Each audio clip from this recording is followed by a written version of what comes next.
Subscribe now. Press the bell icon. दोस्तों, स्वागत है आप सभी का श्री विद्भूषण के यूट्यूब चैनल पर। शिक्षक भर्ती 2021 के लिए आज हम लेकर आए हैं सामान्य विज्ञान एवं समसामयिक।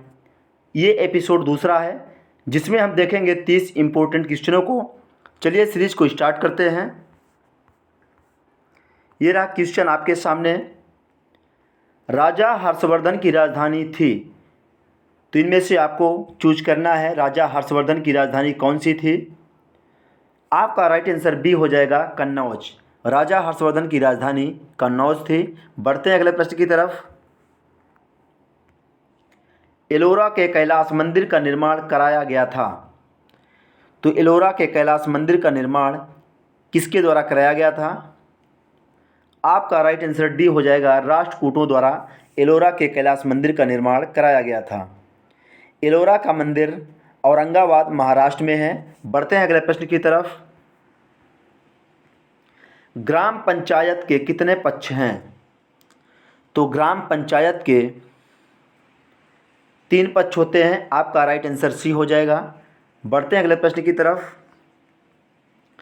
नगर पालिका कमेटी का प्रधान कहलाता है, तो नगर पालिका कमेटी का प्रधान अध्यक्ष कहलाता है। आपका राइट आंसर डी हो जाएगा। अगर आप नए हैं, हमारे चैनल को अभी तक सब्सक्राइब नहीं किए हैं, तो सब्सक्राइब जरूर कर लें और बेल आइकन को ऑन कर लें, जिससे आपको हर एक नए वीडियो की नोटिफिकेशन सबसे पहले मिले। अगर आपको वीडियो हेल्पफुल लगता है और अच्छा लगता है तो आप एक लाइक ज़रूर करें, क्योंकि मित्रों लाइक से हमें मोटिवेशन मिलता है। बढ़ते हैं क्वेश्चन की तरफ। ग्राम न्यायालय कहलाता है, तो ग्राम न्यायालय आपका न्याय पंचायत कहलाता है। राइट आंसर बी हो जाएगा। बढ़ते हैं अगले प्रश्न की तरफ। सूर्य के चारों ओर किसी उपग्रह का मार्ग कहलाता है, तो सूर्य के चारों ओर किसी उपग्रह का मार्ग ये आपका कक्षा कहलाता है। राइट आंसर सी हो जाएगा। बढ़ते हैं अगले प्रश्न की तरफ। पृथ्वी के सबसे निकटतम खगोलीय पिंड है, तो पृथ्वी के सबसे निकटतम खगोलीय पिंड आपका चंद्रमा है। राइट आंसर बी हो जाएगा। अगर आप लोग अच्छा प्यार देते हैं तो हम इसी तरह आपको डेली एक वीडियो आपका सामान्य ज्ञान एवं समसामयिक का देंगे, और उसके साथ साथ जो भी आपका होगा सूचना तकनीकी, तार्किक ज्ञान, कंप्यूटर से संबंधित प्रश्न सभी हम आपको करा देंगे अपने चैनल पर। बढ़ते हैं अगले प्रश्न की तरफ। भूमध्य रेखा नहीं गुजरती, तो इनमें से आपको बताना है कहाँ से भूमध्य रेखा नहीं गुजरती। तो भूमध्य रेखा आपका उत्तरी अमेरिका से होकर नहीं गुजरती। आपका राइट आंसर ए हो जाएगा। बढ़ते हैं अगले प्रश्न की तरफ। महासागर से छोटा बृहद लवणी जलाशय कहलाता है, तो महासागर से छोटा बृहद लवणी जलाशय आपका सागर कहलाता है। राइट आंसर सी हो जाएगा। बढ़ते हैं अगले प्रश्न की तरफ। किसी नदी और उसके सहायकों द्वारा अपवाह क्षेत्र कहलाता है, तो किसी नदी और उसके सहायक द्वारा अपवाह क्षेत्र आपका नदी घाटी। राइट आंसर हो ए हो जाएगा। बढ़ते हैं अगले प्रश्न की तरफ। भारत की बृहत्तम नदी कौन सी है, तो भारत की बृहत्तम नदी गंगा है। आपका राइट आंसर डी हो जाएगा। हमारे चैनल पर आपको कोई भी चीज़, आपकी स्टडी मटेरियल बेचा नहीं जाएगा। यहाँ आपको जो भी चीज़ें दी जाएगी बिल्कुल फ्री दी जाएगी। इससे आप बिल्कुल निशा खाते रहिए। और भारत की बृहत्तम नदी गंगा आपकी है, जिसकी लंबाई 2525 किलोमीटर है। बढ़ते हैं अगले प्रश्न की तरफ। ग्रीनविच माध्य समय तथा भारतीय प्रमाण समय के बीच समय अंतराल कितना है, तो ग्रीनविच माध्य समय और आपका भारतीय प्रमाण समय के बीच ये आपका 5 घंटे 30 मिनट का अंतर है। राइट आंसर बी हो जाएगा। कौन सी भू-आकृत भारत में नहीं पाई जाती, तो कौन सी भू-आकृत भारत में नहीं पाई जाती, तो ये आपका हिमशैल राइट आंसर हो जाएगा ये भारत में नहीं पाई जाती। बढ़ते हैं अगले प्रश्न की तरफ। भारतीय मुख्य भूभाग में कितने महासागर हैं? तो यहाँ कुल कितने महासागरों की बात नहीं की गई है। कुल महासागर आपके 5 होते हैं। यहाँ सिर्फ पूछा गया है कि भारतीय मुख्य भूभाग में कितने महासागर हैं। भारतीय मुख्य भूभाग में पूछा गया है, तो आपका राइट आंसर बी हो जाएगा 1। बढ़ते हैं अगले प्रश्न की तरफ। शांत घाटी किस राज्य में स्थित है? शांत घाटी यानी साइलेंट वैली बोलते हैं इसको।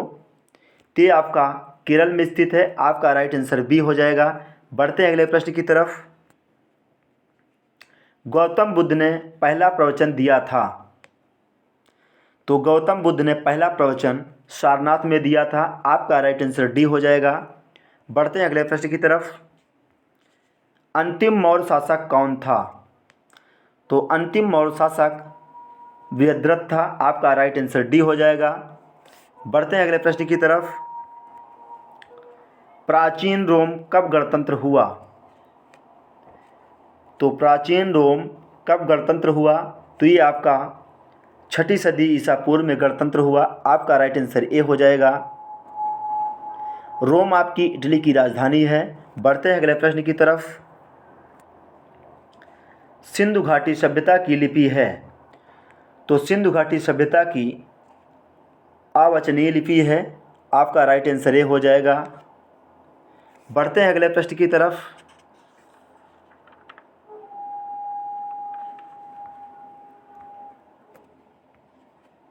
हड़प्पा के लोग प्रयोग करना नहीं जानते थे। तो हड़प्पा के लोग लोहे का प्रयोग करना नहीं जानते थे। आपका राइट आंसर सी हो जाएगा। शक काल की शुरुआत कनिष्क ने की थी। तो किस ईस्वी में शक काल की शुरुआत कनिष्क ने की थी? राइट आंसर आपका बी हो जाएगा। 78 ईस्वी में शक काल की शुरुआत कनिष्क ने की थी। बढ़ते हैं अगले प्रश्न की तरफ। भारत में प्रथम ब्रिटिश गवर्नर जनरल कौन थे? तो भारत के प्रथम British governor general Warren Hastings से। आपका राइट आंसर बी हो जाएगा। बढ़ते हैं अगले प्रश्न की तरफ। किस क्षेत्र में अंग्रेज अधिग्रहण के कारण सिपाही विद्रोह हुआ था? तो अवध क्षेत्र में। आपका राइट आंसर ए हो जाएगा। अवध क्षेत्र में अंग्रेज अधिग्रहण के कारण सिपाही विद्रोह हुआ था। बढ़ते हैं अगले प्रश्न की तरफ। स्वतंत्र होने पर भारत के रियासत का दर्जा किस वर्ष खत्म हुआ? तो स्वतंत्र होने पर भारत के रियासत का दर्जा वर्ष 1950 में खत्म हुआ। आपका राइट आंसर डी हो जाएगा। बढ़ते हैं अगले प्रश्न की तरफ। स्वतंत्र भारत के अंतिम गवर्नर जनरल कौन थे? तो स्वतंत्र भारत के अंतिम गवर्नर जनरल श्री राजगोपालचारी थे। आपका राइट आंसर बी हो जाएगा। बढ़ते हैं अगले प्रश्न की तरफ।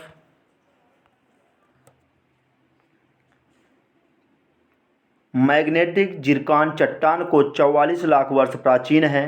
पहली प्राचीनतम चट्टान जो ऑस्ट्रेलिया से प्राप्त हुई। तो इनमें से आपको बताना है मैग्नेटिक जिरकॉन चट्टान को जो 44 लाख वर्ष प्राचीन है, पुरानी है, पहली प्राचीनतम चट्टान जो ऑस्ट्रेलिया से प्राप्त हुई। तो आपका राइट आंसर ए हो जाएगा जैक हिल्स से। बढ़ते हैं अगले प्रश्न की तरफ। विनायक दामोदर सावरकर द्वारा लिखित पुस्तक जो प्रकाशन के पूर्व ही प्रतिबंधित कर दी गई। इनमें से आपको बताना है विनायक दामोदर सावरकर द्वारा लिखित ऐसी कौन सी पुस्तक है जो प्रकाशन के पूर्व ही प्रतिबंधित कर दी गई।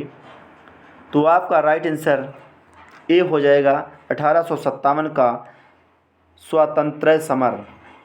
ये पुस्तक आपका प्रकाशन के पूर्व ही प्रतिबंधित कर दी गई। बढ़ते हैं अगले प्रश्न की तरफ। पुस्तक my journey from Marxism Leninism to Nehruvian socialism के लेखक हैं। तो पुस्तक my journey from Marxism Leninism to Nehruvian socialism के लेखक C.H. हनुमंथा राव। आपका राइट आंसर ए हो जाएगा। बढ़ते हैं अगले प्रश्न की तरफ। शिवालिक पर्वत श्रृंखला में स्थित एशिया का पहला जीवाश्म पार्क जो मार्कंडेय नदी के तट पर स्थित है। तीन में से आपको बताना है शिवालिक पर्वत श्रृंखला में स्थित एशिया का पहला जीवाश्म पार्क जो मार्कंडेय नदी के तट पर स्थित है। तो राइट आंसर आपका ये हो जाएगा सुकेती जीवाश्म पार्क, हिमाचल प्रदेश। बढ़ते हैं अगले प्रश्न की तरफ। विश्व का सबसे बड़ा रगफ पानी का मोती जिसकी नीलामी नीदरलैंड में 32 लाख यूरो में हुई। तो विश्व का सबसे बड़ा रगफ पानी का मोती जिसकी नीलामी नीदरलैंड में 32 लाख यूरो में हुई। तो ये आपका राइट आंसर ए हो जाएगा स्लीपिंग लायन। तो इस तरह हमने आपका 30 महत्वपूर्ण क्वेश्चन जिसमें आपके सामान्य ज्ञान एवं करंट अफेयर्स दोनों के मिलाकर पूरे होते हैं तो मैंने करा दिया है। अगर आपको वीडियो अच्छा लगता है, हेल्पफुल लगता है, अगर आप लोग हमें अच्छा प्यार देंगे, हमारे चैनल से जुड़ेंगे तो हम आपको इसी तरह वीडियो आपके एग्ज़ाम से पहले कराने की हर पूरी कोशिश करेंगे। मिलेंगे नेक्स्ट वीडियो में, तब तक के लिए धन्यवाद।